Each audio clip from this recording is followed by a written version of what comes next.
Hello friends, welcome back to my channel जिसका नाम है सरल पाठशाला और मैं हूं दीपिका सरसोनिया। मैं उम्मीद करती हूं आप घर पर ही होंगे और स्वस्थ होंगे। आज हम पढ़ने जा रहे हैं एक बहुत ही महत्वपूर्ण टॉपिक जिसका नाम है विराम चिन्ह। विराम चिन्ह महत्वपूर्ण इसलिए भी है क्योंकि जब तक आप इन चिन्हों का प्रयोग नहीं करते तो आपका वाक्य शुद्ध नहीं कहलाता। प्रत्येक व्यक्ति को विराम चिन्ह का ज्ञान होना बहुत आवश्यक है, खास तौर पे यदि आप विद्यार्थी हो तो। विद्यार्थी जीवन जी रहे हो तो आपको विराम चिन्ह का ज्ञान होना बहुत ज़रूरी है, क्योंकि आपकी जितनी भी परीक्षाएं होती हैं उनका माध्यम लिखित होते हैं और लिखते समय आप वाणी को विराम देते हैं। विराम देने के लिए आप किसी न किसी विराम चिन्ह का प्रयोग करते हैं।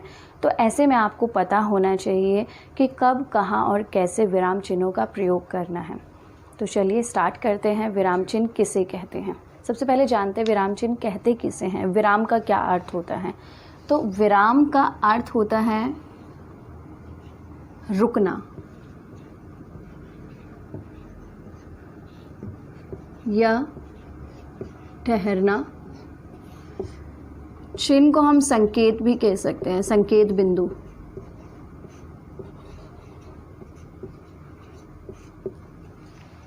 तो विराम चिन्ह का अर्थ हुआ रुकना या ठहरना।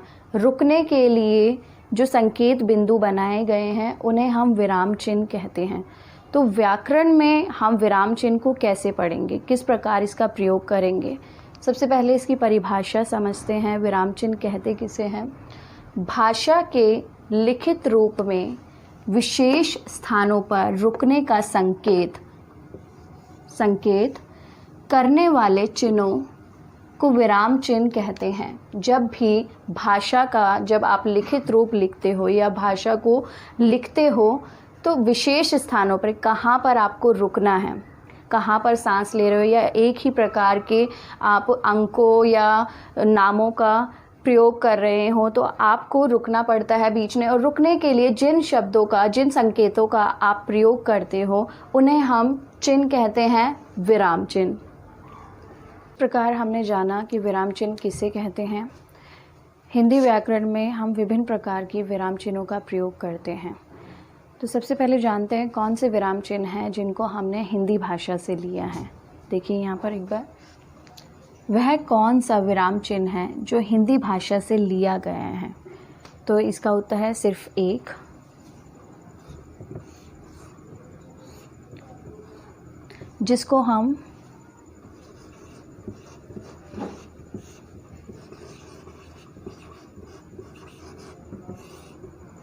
जिसको हम पूर्ण विराम भी कहते हैं। बाकी जितने भी विराम चिन्ह हैं वो सभी हमने अंग्रेज़ी भाषा से लिए हैं।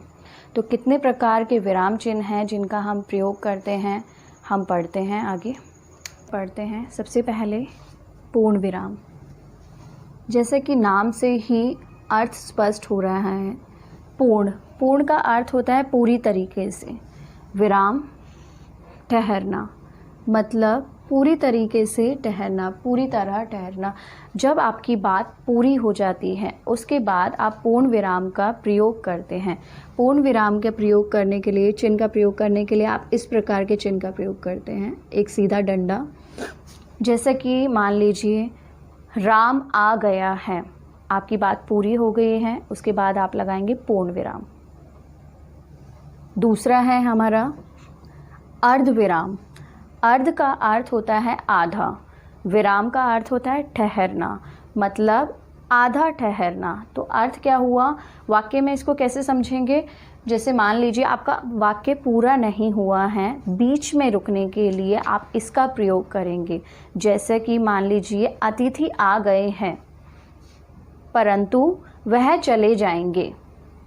ठीक है, दो उपवाक्यों को जोड़ने का काम भी अर्धवाक्य करता है। जब आपकी बात पूरी ना हो, कुछ देर रुकने के लिए आप अर्ध विराम का प्रयोग करते हैं।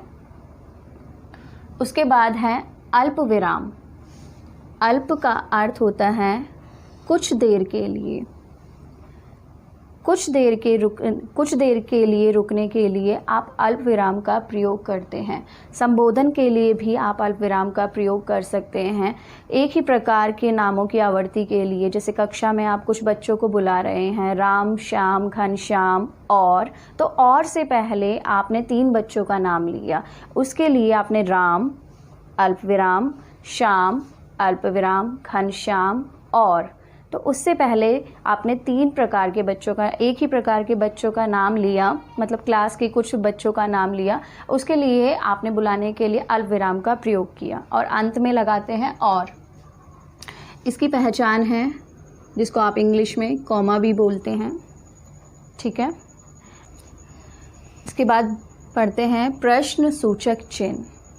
प्रश्न सूचक चिन्ह, जैसे कि नाम से ही क्लियर हो रहा है, प्रश्न, जब भी आप प्रश्न लिखते हो, प्रश्न लिखने के बाद आप इस प्रकार के चिन्ह का प्रयोग करते हो। ये चिन्ह पहचान है कि इस वाक्य में या इस लाइन के अंदर आपसे प्रश्न पूछा गया है या आप प्रश्न पूछ रहे हो, और इसकी पहचान होती है जब भी ये चिन्ह लगता है तो उसके साथ आप कुछ शब्दों का प्रयोग करते हो, जैसे कब, कहाँ, कैसे, क्यों, किसका, ठीक है।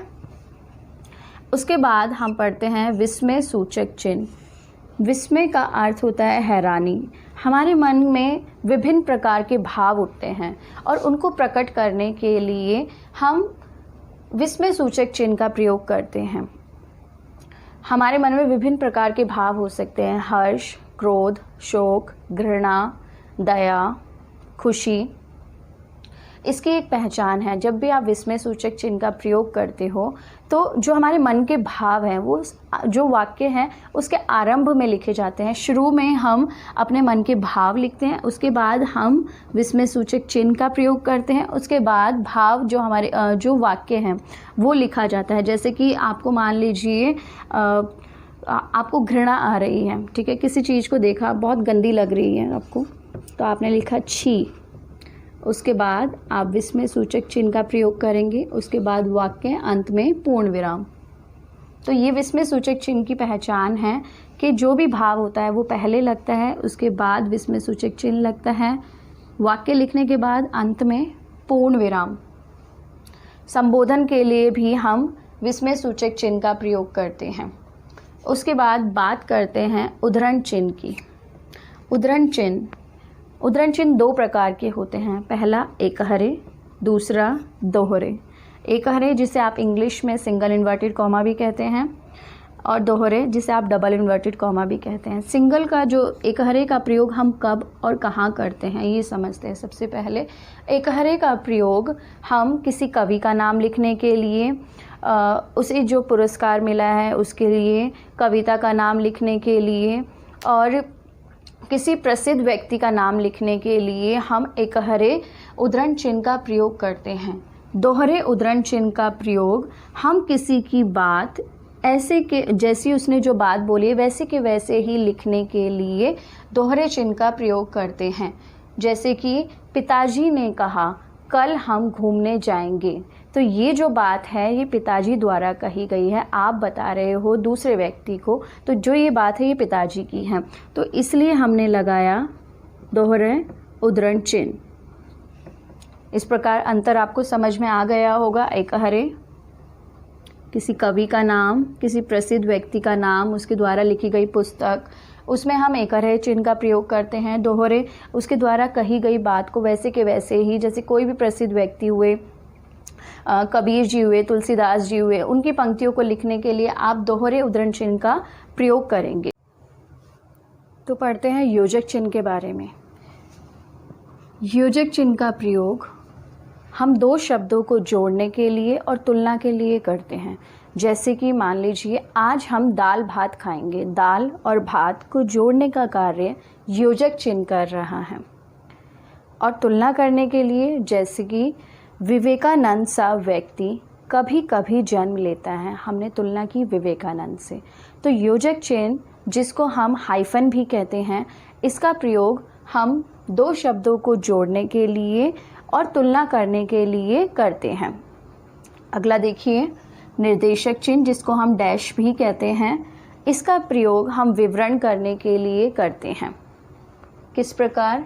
देखिए किसी ने कोई अपनी बात कही, उस बात कहने की वजह से राम ने कहा, राम ने कहा कहने के बाद आप लगाएंगे डैश, क्या कहा वो बात आगे कंटिन्यू होगी।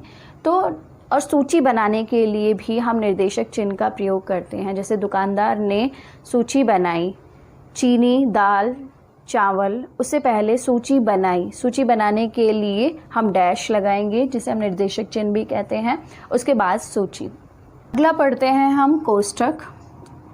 कोष्ठक का प्रयोग, जैसे कोष्ठक को हम ब्रैकेट्स भी बोलते हैं, तो कोष्ठक का प्रयोग हम अंकों और अक्षरों को लिखने के लिए करते हैं। जब भी हम कोई अपनी बात कहते हैं तो उसको पॉइंट्स में लिखने के लिए, जैसे कि 1 कोष्ठक, 2 कोष्ठक, अक्षर क कोष्ठक ख, तो इस प्रकार हम कोष्ठक का प्रयोग करते हैं पॉइंट्स में लिखने के लिए अंकों और अक्षरों को।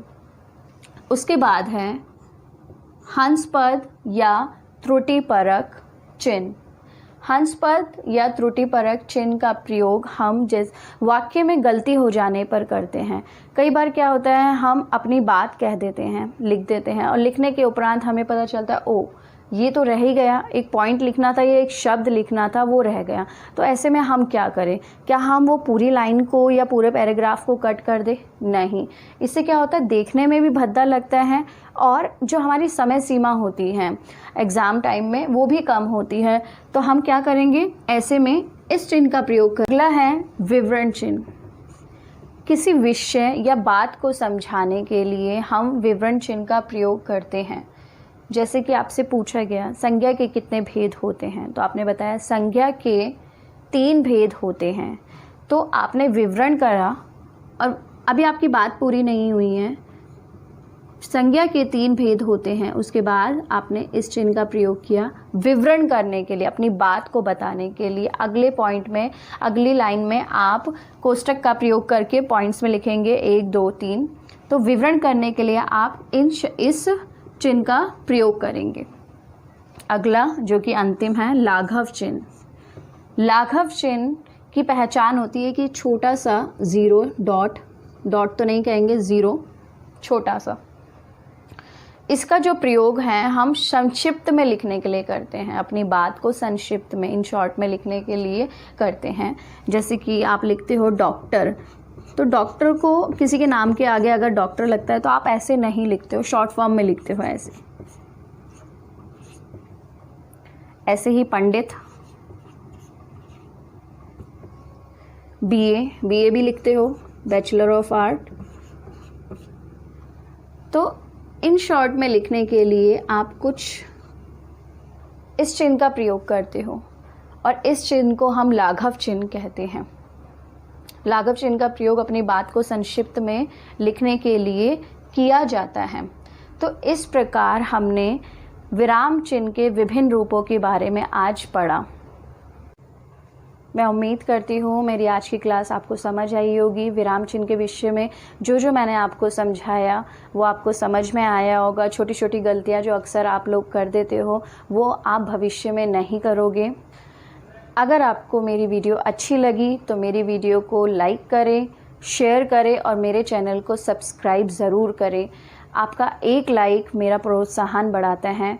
और आप अगर जो भी वीडियो देखना चाहते हैं, जो भी टॉपिक आप समझना चाहते हैं, प्लीज़ कमेंट बॉक्स में मुझे कमेंट करके बताएं। मैं ज़रूर उस पर वीडियो बनाने की कोशिश करूँगी।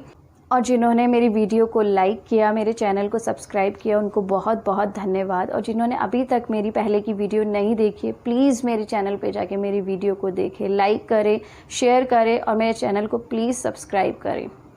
धन्यवाद।